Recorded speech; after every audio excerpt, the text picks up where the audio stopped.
Balita muna tayo mula sa probinsya. Gun for hire patay sa engkwentro sa 34th Infantry Battalion ng SGA BARM. Samot-saring baril na recover. Sa detalye, RH19 June Dimakutak. June. Patay sa isa sa mga miyembro ng Gun for Hire Group na nakaengkwentro ng mga tropa ng 34th Infantry Battalion sa bahagi ng Barangay Mudseng, Kadayangan, SGA BARM.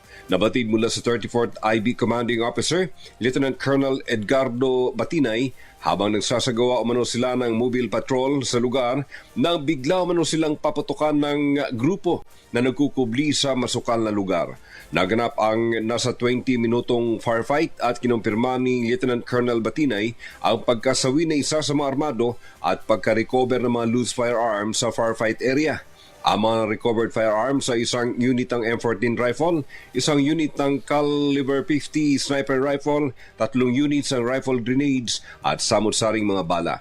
Sa assessment ng government troops, may binabalak na hindi maganda ang naturang grupo na nabulabog dahil sa presensya ng tropa. Pinapurihan ni 602nd Commander Brigadier General Donald Gumiran ang accomplishment na ito ng 34th IB. Sa pahayag naman mula kay West Mincom and concurrent 6ID JTF Central Commander Major General Antonio Nafarrete, sisingilin nila umano ang lahat na may mga pasimuno sa mga kaguluhan sa loob ng kanilang AUR. Ang hindi tutugon sa inilalatag nilang paghahanda sa seguridad at layuning kapayapaan para sa nalalapit na 2025 local, national and parliament election sa BARM region. Mula sa Central Mindanao, RH19, June Dimakutak, DZRH, una sa Pilipinas, una sa Pilipino. Maraming salamat, June.